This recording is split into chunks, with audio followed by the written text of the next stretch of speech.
di anak beliau juga di MTS pakai, di anak saya sekarang dapat amanah jadi direktur di Mahat Ali Takwin Ilmi Kalijani. Alhamdulillah 5 tahun berada di Yaman. Masyarakat muslimin arsyadullah, tadi saya sudah matur dengan Pak Sukirdi, dengan Pak Rodi. Ini kalau tadi Pak Sukirdi matur pakai bahasa Jawa, Pak. Lah saya gimana, Pak? Jawa juga? Aduh, gaduh-gaduh ya. Nggak mungkin, saya kalau dipaksa pakai bahasa Jawa kesulitan. Karena aslinya luar Jawa. Walaupun tinggal di Jawa itu sudah terhitung sejak tanggal 18 April. Saya masih ingat. April, Mei, Juni, Juli, Agustus, September, Oktober, November, Desember, Januari. Berapa? 9 bulan, tetapi lebihnya 34 tahun. Wali. Artinya lebih dari separuh usia, sekarang sudah 57 tahun, sepuh. Dan cukup sepuh, sudah putih. Lebih lama hidup di Jawa daripada di Kalimantan. Pakai bahasa nasional boleh, Pak ya? Baik. Masyaallah muslimin arsyadullah, pada kesempatan yang baik ini saya tidak akan menguyahi segoro. Saya ngerti Muhammadiyah Klaten itu makmur, subur, makmur, paham. Apalagi meriset ya, kemarin secara nasional itu meraih peringkat 3 juara harapan. Ranting inspiratif, iya, luar biasa. Capaian yang luar biasa. Jadi kalau kami di Sukoharjo itu baru tingkat wilayah dengan jumlah kop mubalik Muhammadiyah terbanyak di Jawa Tengah. Melebihi Klaten, Pak. Melebihi Klaten. Coba nanti dicek ya laporannya, melebihi Klaten. Kop mubalik Muhammadiyah terbanyak itu di Sukoharjo. Dan yang terbanyak itu di tempat kami di cabang Blimbing. Jadi yang terbanyak di situ, dan di sana insyaallah juga programnya jalan. Jadi kita setiap pekan itu menerjunkan ke 125 masjid setiap pekan. Dai setiap pekan kita kirim ke sana sekitar 125 masjid setiap malam Jumat. Yang rutin ada malam Rabu, ada malam Ahad dan Senin, tapi yang rutin malam Jumat.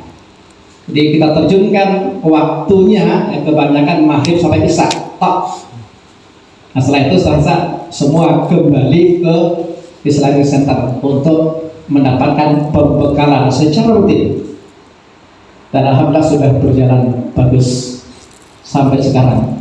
Maka pimpinan Kop Mubalik Muhammadiyah Kabupaten Sukoharjo yang sekarang ini juga berasal dari Blimbing. Dan qadarullah, nggak tahu dari Kabupaten Sukoharjo yang sekarang 6 dai yang dikirim semua dari cabang Blimbing, semuanya 6 orang dari cabang Blimbing. Karena yang lain wallahu a'lam. Jadi kita yang dikirim. Baik, masyarakat muslimin arsyadullah, kesempatan yang baik malam hari ini saya ingin berbagi cerita saja. Mudah-mudahan nanti ada ibrah, ada pelajaran yang bisa kita ambil. Tadi Pak Sukirdi menyampaikan dakwah Muhammadiyah itu ada 3. Yang pertama mencerahkan, yang kedua menggembirakan, yang ketiga mengajak. Begitu Pak ya? Hah? Itu menggerakkan. Yang mau saya tanya tadi itu menggerakkannya itu penting. Menggerakkan itu penting, dan saya yakin ya, ini jubiling khususnya di bawah Pak Rodi Ridwan. Sini Pak. Hah? Iya, oh iya, Rodi Ridwan Suratin ya. Ini saya yakin sudah gerakannya sudah luar biasa, khususnya di Merisen. Saya kemarin dengar misalnya present, present. Oh iya, dulu saya pernah dengar infonya ketika disampaikan dalam sebuah ada sosialisasi daerah-daerah yang dapat penghargaan, baik itu tingkat wilayah maupun tingkat nasional. Masyaallah muslimin asyarullah. Suatu ketika saya memberikan sebuah kajian di kampung daerah Gading di kota Solo, ada perkumpulan kampung, warga kampung, satu kampung itu ngumpul di halaman rumah seseorang yang cukup luas. Selesai ngisi kajian, tiba-tiba ada seseorang datang menghampiri. Ternyata seorang ketua takmir masjid. Beliau lalu matur bilang, Pak Ustaz, saya mau tanya sedikit. Tapi sebelumnya saya ingin menyampaikan ada kejadian tadi waktu sholat asar yang tidak biasa di masjid tempat kami. Saya tanya, kejadian apa Pak? Ketika sholat asar, imamnya ada 3. Bisa nggak Pak, imam ada 3? Hah? Bisa. Gantian bisa. Kalau langsung 3 ya nggak bisa. Nah ceritanya gimana Pak? Ketika imam pokok yang pertama berdiri pada rakaat yang kedua, pada sholat asar rakaat yang kedua berdiri, tiba-tiba batal.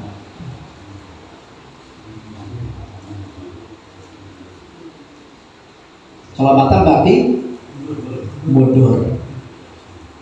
Setelah mundur, majulah yang memposisikan diri di belakang, melanjutkan tetap rakaat yang kedua. Selesai, langsung rukuk, sujud, mestinya tahiyat awal. Tetapi itu tidak dilakukan. Langsung berdiri rakaat yang ketiga.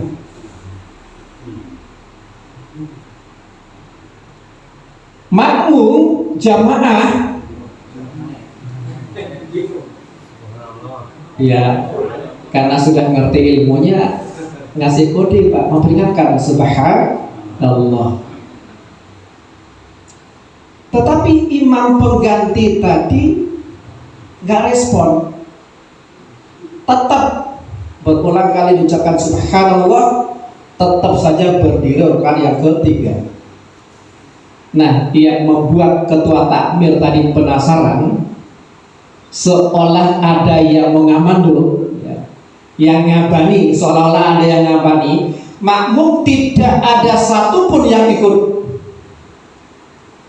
Ketika imam pengganti berdiri, makmum tetap duduk.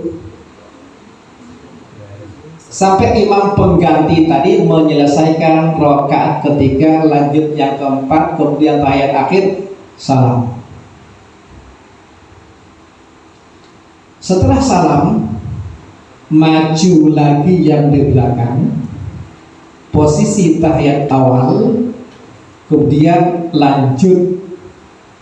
melanjutkan rakaat yang ketiga.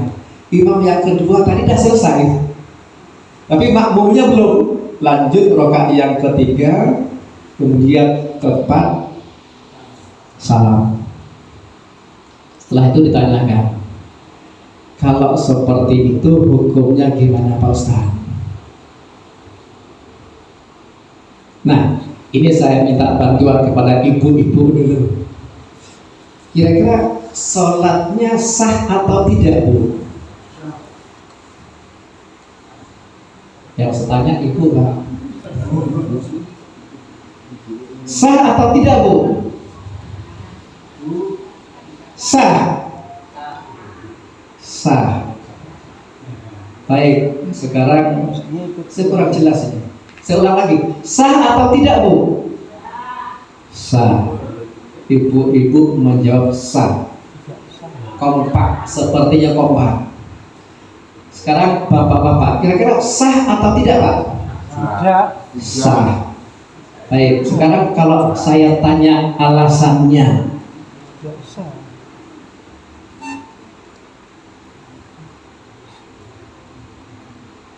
Atau saya pancing dengan satu hadis. Rasulullah Shallallahu Alaihi Wasallam bersabda, Innama ju'ilal imamu liyutamma bih.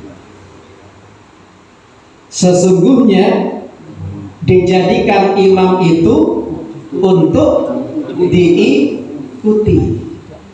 Nah, tadi makmum tidak mengikuti imam. Kembali kepada pertanyaan, kira-kira sholatnya sah atau tidak? Kan nggak ikuti imam. Tidak. Loh, kemana tidak? Saya kan tidak. Tidak. Betapa mudahnya pendirian berubah. Benar kata Rasulullah Sallallahu Alaihi Wasallam, nanti di akhir zaman ada orang yang paginya iman, sorenya kafir. Sorenya iman, paginya kafir. Kenapa mereka mudah menjual agamanya? Tapi insya Allah kita tidak. Ini kan hanya masalah ini. Baik, saya tidak akan memberikan penjelasan lanjut tentang sah atau tidaknya. Yang jelas, makmum itu kan harus mengikuti imam. Kalau misalkan imam tadi ketika ditegur, bisa jadi imam itu yakin dia sudah melaksanakan tahiyat awal. Bisa jadi ini hanya makmumnya yang suudzon. Kalau dia yakin kan nggak masalah. Cuma tetap harus diganti dengan sujud sahwi. Tetapi itu tidak dilakukan oleh imam yang kedua tadi, pengganti. Barangkali juga karena bingung kok nggak ada yang ngikuti gitu. Entah ngelirik atau gimana. Baik, kita potong ceritanya. Nanti kita coba ambil ibrah di dalamnya. Tadi mulai jam berapa, Pak? Nanti selesainya jam berapa? Terserah. Oh, terserah. Terserah, Pak. Pagi ya benar. Ini tadi nggak boleh. Ya, salah kurang lebih 1 jam lah. Masalah saya juga agak capek. Karena 3 hari ini full. Tadi ketika Pak Sukirti nelpon saya, WA saya, terus terang sedang repot Pak acara, termasuk tadi melepas santri PPL itu kan. Ada yang PPL di sekolah kami kan, dari Pondok Pesantren Darus Syahadat. Kita harus mengadakan macam-macam kan, buat surat keterangan macam-macam. Lain dari itu kita ekstra renang, mungkin ada ujian-ujian juga. Kita potong dulu cerita yang tadi, kita ganti cerita yang lain. Nanti kita akan coba ambil ibrah. Kita cukup malam hari ini kalau di misalkan buat tema ya, jadi selalu ada ibrah pada setiap kejadian. Jadi ketika Pak Sukirti minta ada PDF-nya nggak, saya pikir saya nanti hanya mau ingin berbagi cerita. Kalau dibuat PDF-nya nanti nggak hidup, Pak. Susah. Lagian juga agak repot juga. Jadi kalau kesempatan, kalau misalkan kita ngaji yang rutin ya, insya Allah kita juga ada kajian-kajian rutin. Ada sebuah majelis taklim namanya Majelis Taklim Husnul Khotimah. Ini kita bina setiap bulan, setiap pekan itu sejak tahun 2005 sampai sekarang. Kemudian ada Fajar Indah Solo, ada kelompok pengajian yang namanya agak gimana ya, Simatupang. Nama kelompok pengajiannya Simatupang. Kok udah tahu, Pak? Siang malam tunggu panggilan. Simatupang, siang malam tunggu panggilan. Saya ketika ada Bapak Tejo waktu itu dia pensiunan Direksi Bank Indonesia, menyampaikan ke saya, Ustaz, gimana kalau kelompok ini saya kasih nama ini? Apa Pak? Simatupang. Lupa kayak orang Batak. Maksudnya apa Pak? Siang malam tunggu panggilan. Oh ya, kita nggak apa-apa karena memang isinya itu semuanya orang-orang yang usia lanjut. Jadi Bapak Tejo itu KRH Raden ya, apa? KRH Kanjeng Raden Haryo. Itu dia bisa baca Quran 5 kali pertemuan pas dia naik pangkat. Jadi ada yang dari Keraton Solo itu bawa apa dia? Tanda, ada tongkat, ada kayak payung, ada keris itu loh. Penghargaan kepada beliau. Usia 65 tahun dia bisa baca Quran hanya 5 jam. Setelah 10 tahun dalam pencarian guru, Alhamdulillah dipertemukan dengan saya. Kebetulan kita mengembangkan sebuah metode. Jadi yang tidak bisa baca Quran 0, insya Allah 5 jam bisa baca Quran. Itu salah satunya yang kita kembangkan sampai hari ini. Sebetulnya kalau agak longgar, saya ingin presentasi sebetulnya. Tadi belum sempat ngomong sama Pak Nodi ya. Tapi besok subuh kita presentasi gimana kok 5 jam bisa baca Quran. Dan ini insya Allah sudah lulus uji. Ini tesis saya waktu S2 juga tentang itu. Nah, sebelum membahas itu saya juga presentasi dulu dengan Profesor Dr. Sri Rahayu Winarsi. Waktu itu dosen saya kali itu.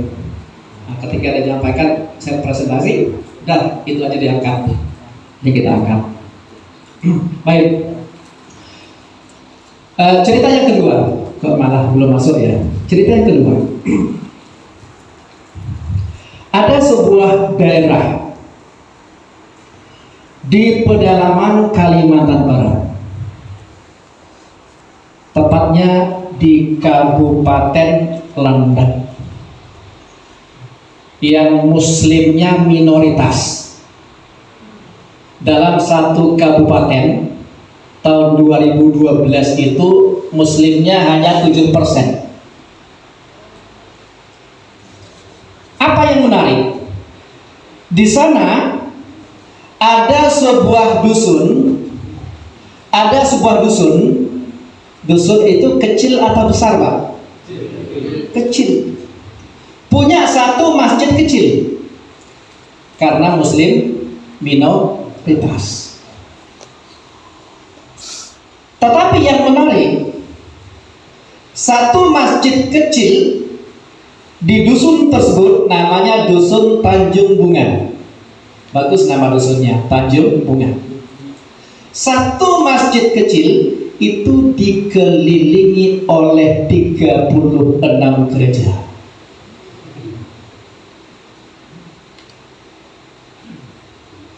Barangkali satu-satunya di Indonesia. Walaupun kebanyakan gerejanya kecil-kecil seperti gereja rumahan, tetapi ada 3 gereja yang besar yang langsung dibina oleh 3 negara sekaligus. Mereka langsung mendapatkan akses ke sana. Yang pertama Amerika, yang alhamdulillah sekarang apa Pak? Ya mudah-mudahan tambah meluas. Amin ya rabbal alamin. Ini kadang-kadang banyak yang biasanya kalau ada yang dapat bencana itu kan ikut prihatin sedih. Tapi kalau ini malah senang.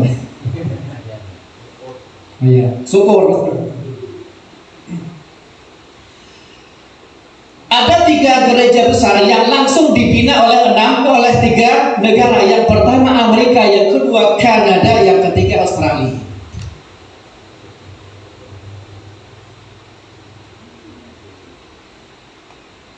Suatu ketika ada tim dai mengadakan safari dakwah agak mirip seperti ini.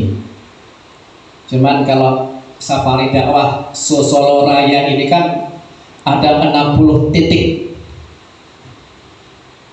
Saya kemarin sudah usul sebetulnya jangan banyak-banyaklah titiknya,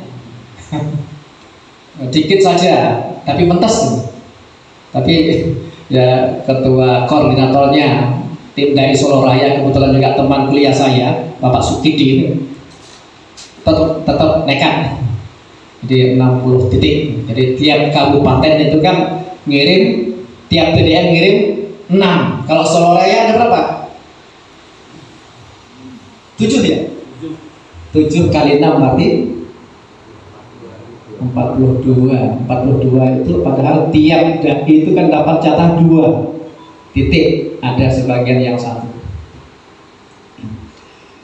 Ada serombongan dai mengadakan safari dakwah.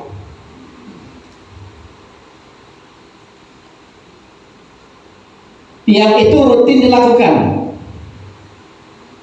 Setelah ada pengalaman, ya, kala itu ketika ada dai, sebelumnya ada dai datang ke daerah tersebut di pedalaman Kabupaten Landak ya, Kalimantan Barat itu, ada yang masuk Islam secara massal kurang lebih 300-an jiwa. Mualaf rata-rata orang Dayak. Tetapi setelah dai yang mukim beberapa bulan di sana, tugas dari Dewan Dakwah kala itu pulang lagi ke Jawa, tidak berapa lama 300-an jiwa itu kembali murtad.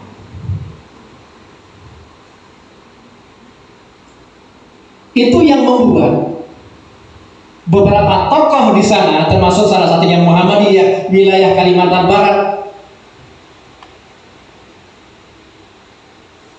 membuat inisiatif membentuk sebuah komite, namanya komite KPMP, Komite Muslim Peduli Pedalaman, yang salah satu agendanya adalah memberikan pembinaan secara rutin agar yang seperti tadi tidak terjadi.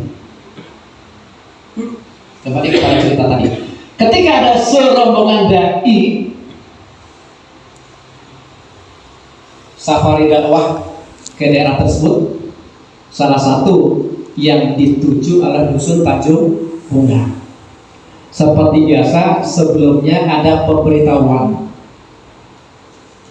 Sebab kalau tidak diberitahu kan nggak ada persiapan. Nah kalau diberitahu berarti kan mereka kumpul, walaupun jumlahnya tidak banyak, kumpul dalam satu tempat. Kemudian ketika tim dai itu datang, seperti biasa mereka menyampaikan banyak hal. Tantangan-tantangan yang mereka hadapi itu ternyata tidak ringan. Untuk mempertahankan akidahnya, untuk mempertahankan imannya itu ternyata tidak mudah. Upaya-upaya dari orang asli sana, orang Dayak, apakah itu dari pihak keluarga atau yang lain atau dari pemerintah, untuk memaksa mereka kembali kepada agama aslinya yang lama itu luar biasa.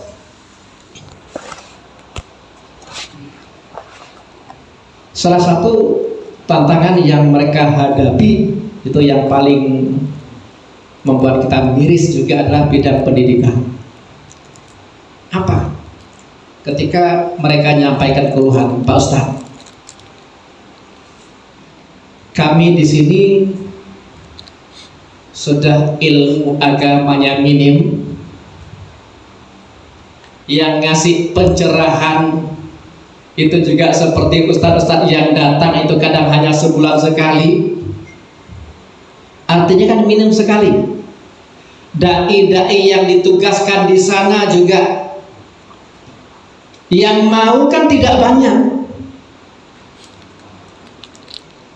sehingga tantangan kami cukup berat, utamanya bidang pendidikan.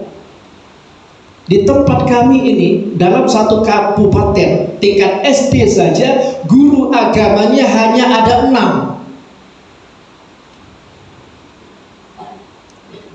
Kalau kita di sini Klaten itu kan, mungkin satu sekolah guru agamanya berapa? Hah? Sekolah saya guru agamanya 23.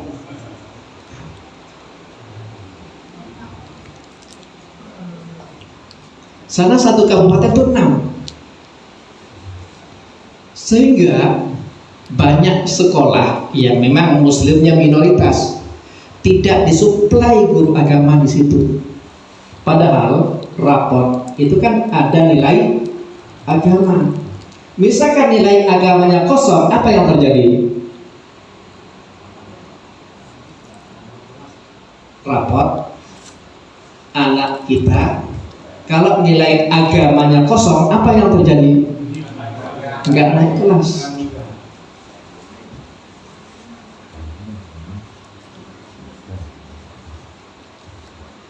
Kala itu mereka cerita, akhirnya Pak Ustadz, anak-anak kami itu terpaksa mengikuti agama Kristen.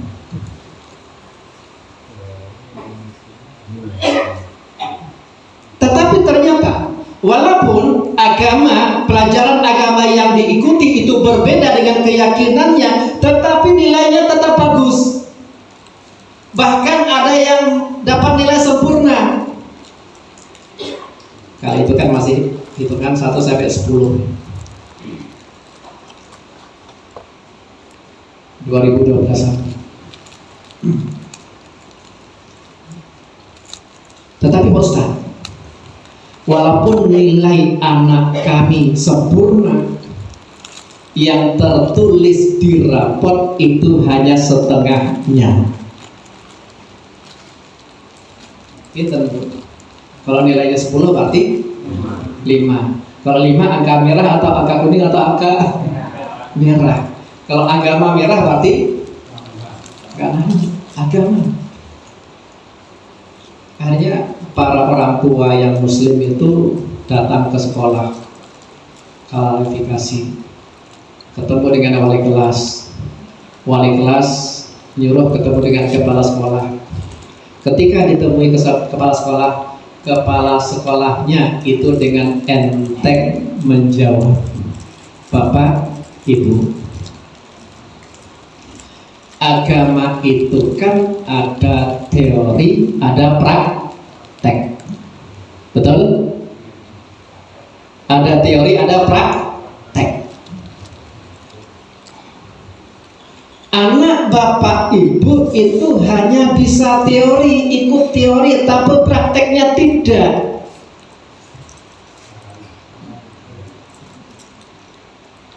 Nah, terus kami harus kasih nilai gimana? Tetapi kami punya solusi, katanya. Kami punya solusi. Apa?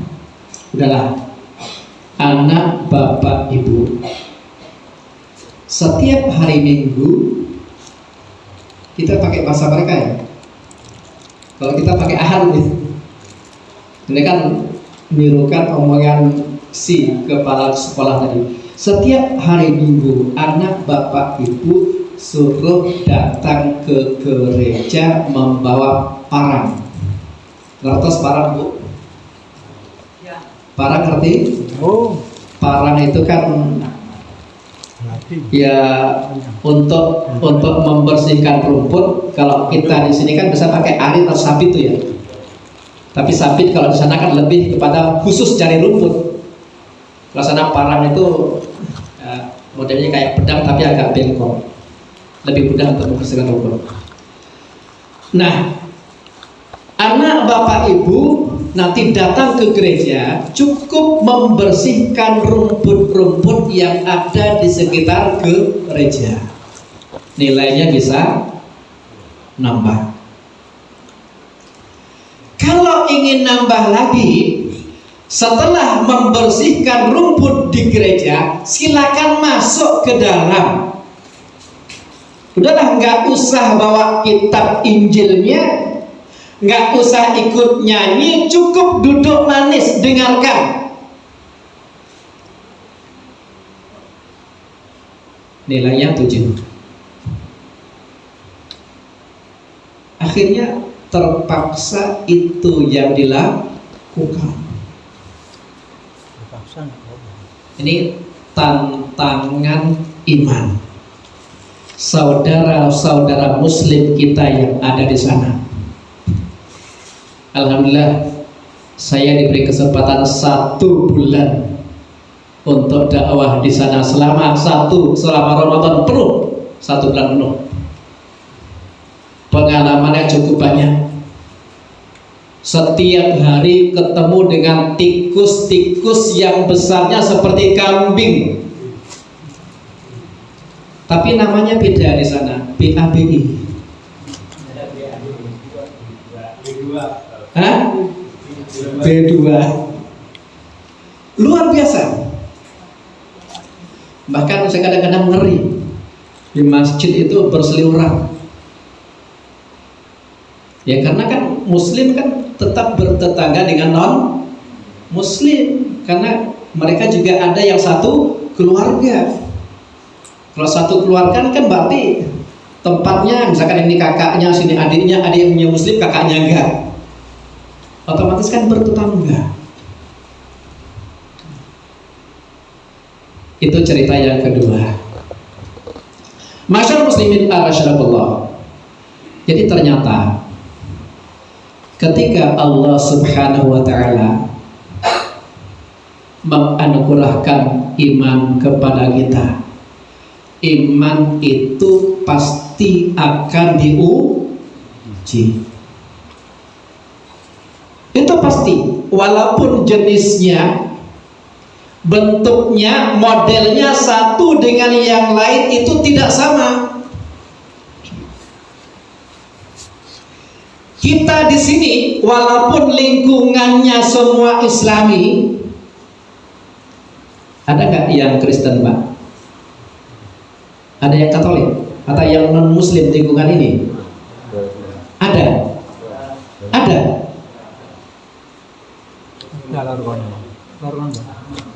Sekitar ini? Nggak ada ya? Kalau ada mudah-mudahan seperti kemarin saya ngisi pengajian di Sakrah Masjid Al-Muhajirin. Setelah ngisi pekan yang kedua, ada takmir masjid nyampaikan, Pak Ustadz, ini ada jamaah baru. Kebetulan di sana kita ngadakan program bimbingan kilat belajar Al-Quran juga. Ingin ikut belajar. Siapa Pak? Namanya Pak Prasetyo. Tapi dia baru sepekan ini masuk Islam. Artinya mu'allaf. Sepekan masuk Islam. Lah, masuk Islamnya karena apa Pak? Kebetulan rumahnya ternyata bertetangga dengan masjid. Ketika kemarin pekan lalu Pak Ustadz ngisi pengajian di sini, dia tuh dengar. Nah, saya kala itu nggak ngerti apa kalimat yang keluar dari lisan saya, dari mulut saya yang membuat dia dapat hidayah. Saya nggak ngerti. Sampai sekarang saya nggak ngerti dan nggak nanya. Yang penting kala itu dia sudah mau ngaji, dan akhirnya setelah itu setiap kajian yang seperti ini dia salah satu donatur terbesar yang mensuplai snack-snack itu. Karena kita dorong terus. Nah, karena ada perubahan sikap yang seperti itu, saya kan termotivasi, bergerak, merasa tergugah untuk lebih memahamkan dia. Hanya dia dengan anak-anaknya kita didik betul agar bisa baca Quran yang pertama. Alhamdulillah bisa. Bahkan dulu ada yang masih Katolik ya, anak seorang bidan terkenal di Sukarjo itu, dia ikut baca Quran itu, belajar baca Quran, baru 3 kali pertemuan dia sudah bisa dengan metode yang kita terapkan. Nah, ketika kita sudah suruh praktek pada Al-Quran, baru calon ibu mertuanya bilang, Pak Ustadz ini masih Katolik. Loh kok bisa? kok bisa ikut? Ya dia tertarik, rencananya mau masuk Islam. Loh kenapa kok baru rencana? Nggak segera. Nah, terus saya tanya, ini siapa? Ini calonnya anak saya. Anaknya serius nggak? Misalnya serius. Bapak, anaknya sekarang di mana? Ternyata anaknya itu Kasat Intel di pendidikan di Polda Bali.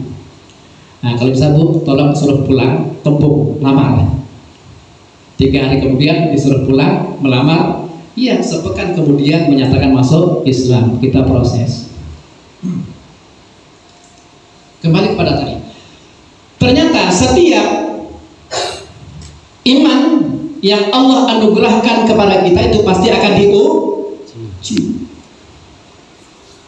Dan ujian tiap orang, ujian tiap daerah itu tentu berbeda.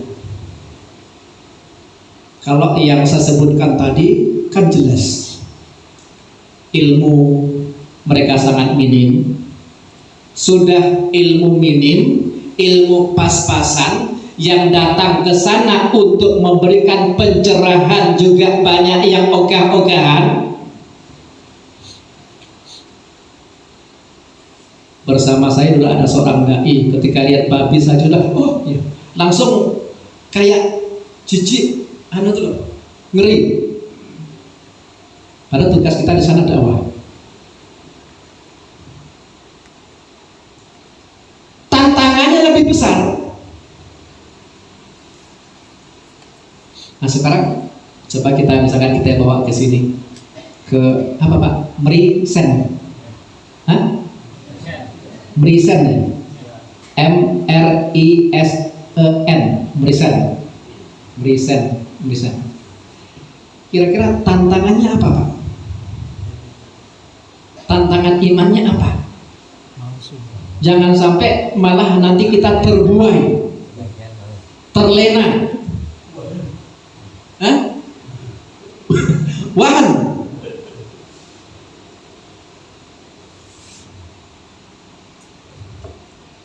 Iya.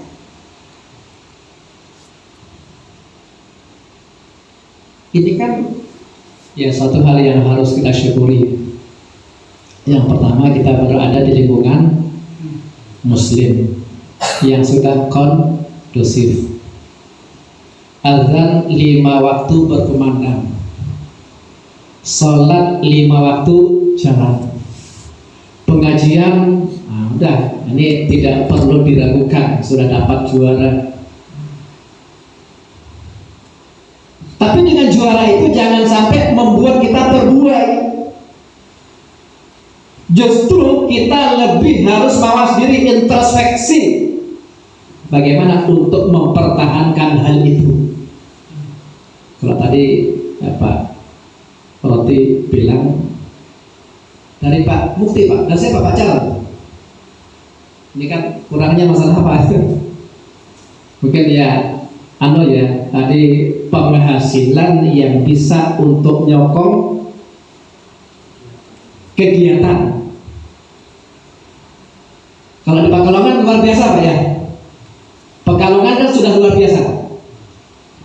Cerita dari Pak Sepuh tadi kan Pekalongan itu guru-guru SD saja, guru-guru ya yang dari Muhammadiyah, skema gajinya ya disamakan PNS Pak, kan luar biasa. Kalau tempat kami Sukaharjo kan masih ada yang sebulan 500.000 yang honorer, 1 juta juga susah. Bahkan sekolah unggulan saja nggak seperti itu, kecuali SDIT Al-Kausar ya, sana kan dah luar biasa, gedungnya ada 4 di udah UMR, maka sekarang sudah lebih. Jadi iman itu ternyata pasti akan diuji,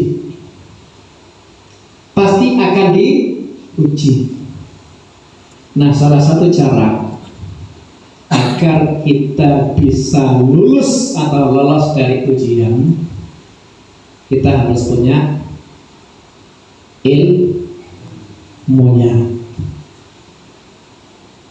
Kalau cerita yang pertama tadi yang saya sampaikan, ini kan karena mereka minim ilmu. Bisa jadi yang maju jadi imam kedua itu, setelah saya tanya kepada takdirnya, itu ternyata dia orang yang sebetulnya tidak berilmu, tetapi selalu memposisikan di belakang imam, nggak mau pindah, digeser nggak mau, yang pasti datangnya duluan terus. Dan kalau datangnya duluan terus itu kan mau geser kan susah. Kemudian makmumnya bisa jadi juga seperti itu. Padahal ilmu itu kan penting. Ilmu itu harus kita punyai, harus kita miliki sebelum kita berucap, sebelum kita ngomong, sebelum kita bertindak. Makanya bukan hal yang berlebihan jika Imam Bukhari mengatakan al-ilmu qabla qaul wal amal. Ilmu itu harus didahulukan sebelum ucapan dan perbuatan. Kenapa? Ilmu itu penting. Ilmu itu kunci dari segala sesuatu. Orang sebelah barat apa? Delanggu ya? Iya. Orang Delanggu bilang the science SDG of all goodness. Ilmu adalah kunci segala kebaikan. Kunci segala kebaikan. Fid dunya wal akhirah. Makanya bukan hal yang berlebihan jika Imam Asy-Syafi'i mengatakan, ini sebagian dai barangkali ada yang mengatakan ini hadis. Apa kata beliau? Man arada dunya fa'alaihi bil ilmi. Barang siapa yang ingin dunia hendaknya dengan ilmu. Man aradal akhirata fa'alaihi bil ilmi. Barang siapa yang ingin akhirat, maksudnya masuk surga, fa'alaihi bil ilmi. Man aradahuma, dan barang siapa yang ingin keduanya, sukses dunia, sukses akhirat, fa'alaihi bil ilmi, hendaknya dengan ilmu. Maka ilmu itu sangat penting. Ilmu itu sangat penting. Masyaallah muslimin al-syabab. Ada dua macam hidayah. Ada dua macam hidayah yang tidak diberikan kepada setiap orang, melainkan hanya kepada orang yang dipilih oleh Allah Subhanahu wa ta'ala. Hidayah itu adalah petunjuk yang secara halus yang menghantarkan seseorang kepada sesuatu yang hendak dia tuju, berupa keselamatan fid dunya wal akhirah tentunya. Ada dua macam hidayah yang tidak diberikan kepada setiap orang, melainkan hanya kepada orang yang dipilih oleh Allah Subhanahu wa ta'ala. Mudah-mudahan kita termasuk orang yang terpilih. Amin ya rabbal alamin. Yang pertama, hidayah dilalah wal bayan.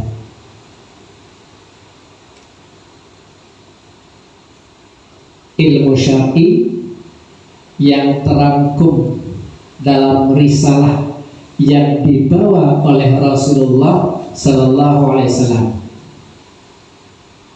Ilmu agama. Hidayah dilalah wal bayan, atau hidayah irsyad. Yang kedua adalah hidayah taufiq. Hidayah taufik, kesadaran, kesediaan diri untuk mengamalkan ilmu-ilmu yang telah kita pelajari, yang telah kita pahami. Hidayah itu taufik. Intinya dua macam hidayah, dilalah wal bayan, ini kan nama lain dari hidayah ilmu. Hidayah taufik itu nama lain dari hidayah amal. Makanya ketika kita sholat minta kepada Allah Subhanahu wa taala membaca ihdinas siratal mustaqim, tunjukkanlah kami ke jalan yang lurus ya Allah. Ini hakikatnya sesungguhnya yang kita minta kepada Allah Subhanahu wa taala adalah dua macam hidayah tadi. Yang pertama hidayah bayan atau nama lainnya hidayah ilmu, yang kedua adalah hidayah amal atau hidayah taufik. Masyaallah muslimin arsyadullah. Terkait dengan hidayah bayan, ada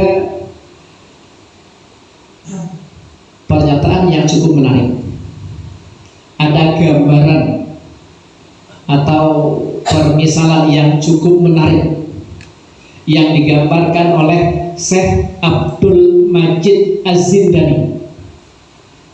Beliau membuat gambaran yang sangat menarik.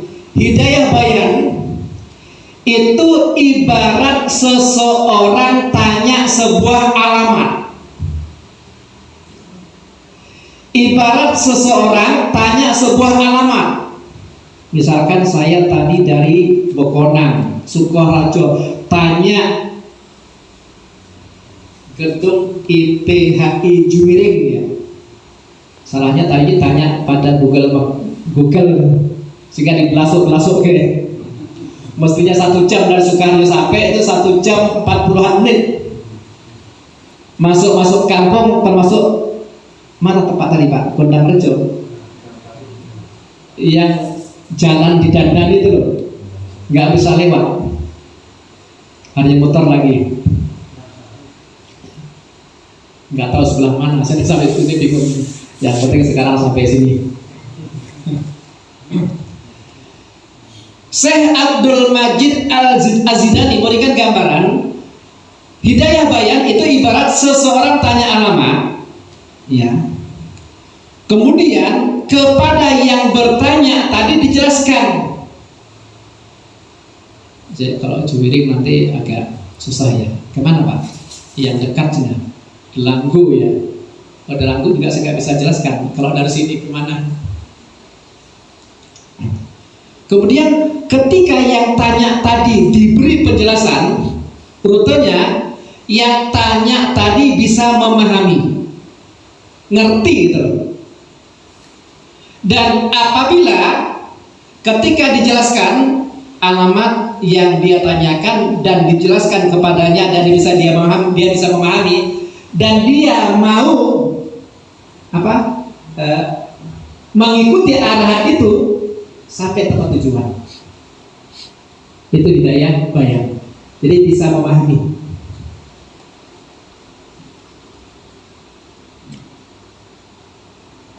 Ini sama artinya dengan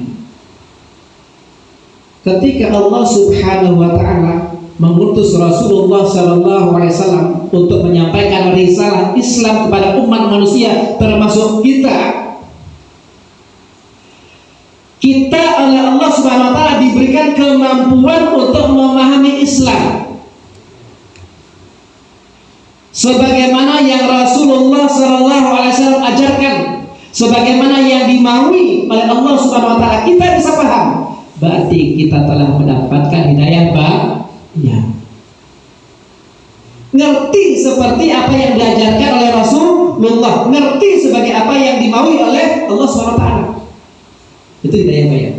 Hidayah taufik itu kata Syekh Abdul Majid Az-Zindani, itu ibarat ketika seseorang tanya alamat, kemudian kepada yang bertanya tadi dikasih penjelasan dan dia paham,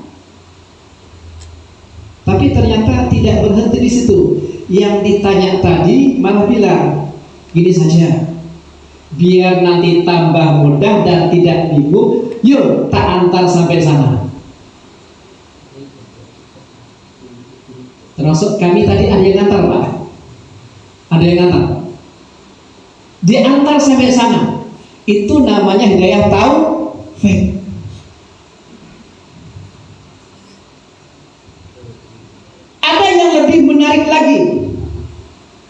Ibnul Qayyim Al-Jazirah memberikan gambaran hidayah taufik itu ibarat seseorang tanya alamat kemudian diberikan penjelasan dan dia paham, tidak cukup berhenti di situ, walaupun dia sudah paham malah diantar sekalian, diantar ke tempat yang dituju. Bukan hanya diantar, segala sesuatu yang menjadi kebutuhan orang tersebut, akomodasi, makan, dan lain sebagainya ditanggung. Itu hidayah taufik. Maka ketika kita minta kepada Allah Subhanahu wa taala, ihdinas siratal mustaqim, itu sesungguhnya yang kita minta kepada Allah Subhanahu wa taala adalah supaya Allah memberikan kita ilmu ya, tentang Islam yang bisa menyelamatkan kita. Kemudian Allah juga memberikan kemampuan kepada kita, menggerakkan hati kita untuk mengamalkan ilmu tersebut. Atau bahasa mudahnya itu Allah Subhanahu wa taala membimbing kita, nuntun kita sejak kita hidup di dunia sampai nanti menuju pintu surga.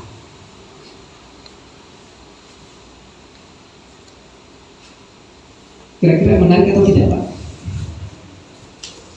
Kita dituntun sejak dari dunia sampai pintu surga nanti dituntun.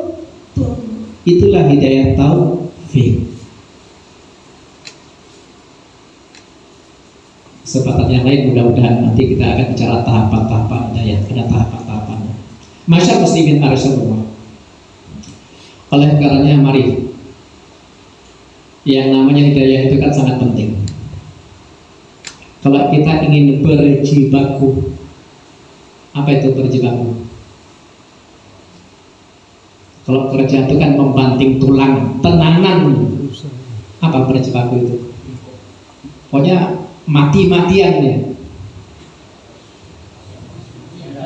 Yang harus kita usahakan adalah agar kita dapat hidayah.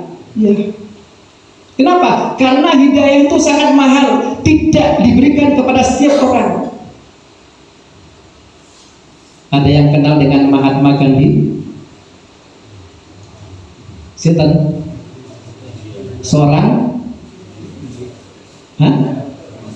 Perdana Menteri India kala itu. Penampilannya sederhana, kurus, krempeng, nggak meyakinkan, tetapi punya pemikiran yang brilian, sehingga pikiran-pikirannya diakui oleh dunia, dikagumi oleh dunia. Mahatma Gandhi. Tetapi ada yang aneh. Apa?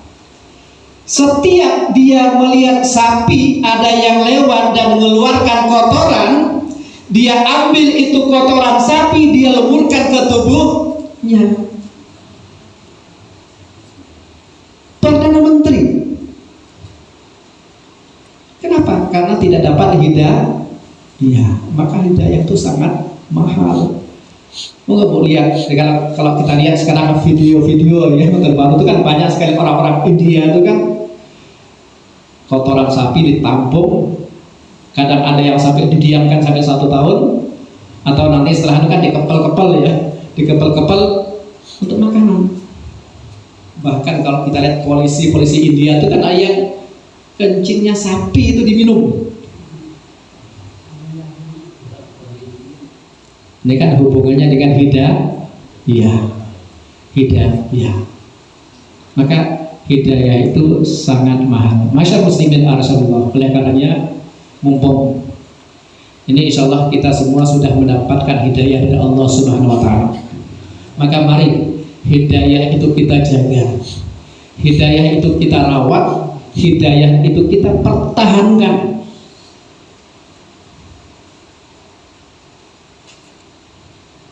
Sampai nanti kita mati.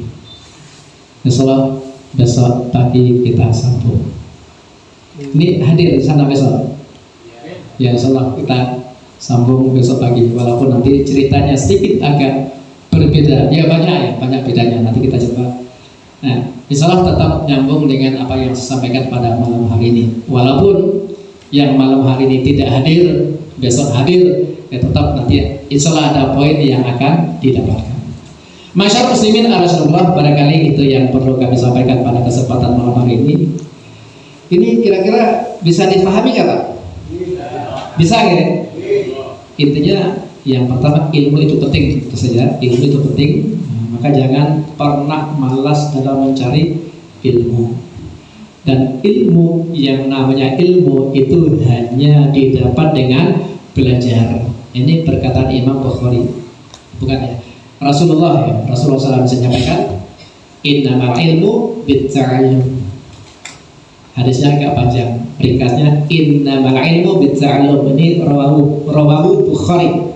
Silakan nanti dicek dalam kitab Minhajul Muslim, itu ada. Ilmu itu hanya didapat dengan belajar, maka jangan pernah berhenti untuk belajar. Dan Islam memang mengajarkan kepada umatnya belajar sejak dari buayan hingga liang lahat. Mudah-mudahan ada manfaatnya, kurang lebihnya mohon maaf, dan semoga Allah SWT senantiasa memudahkan kepada kita semua untuk melakukan kebaikan, untuk melakukan ketaatan dan menghindari kemungkaran. Allahumma inna nas'aluka fi'lal khairat wa tarkal munkarat. Ya Allah, sesungguhnya kami mohon kepadamu kemudahan untuk melakukan kebajikan dan kemudahan untuk meninggalkan kemungkaran. Amin ya rabbil alamin. Alhamdulillahirabbil alamin. Wassalamualaikum warahmatullahi wabarakatuh. Waalaikumsalam.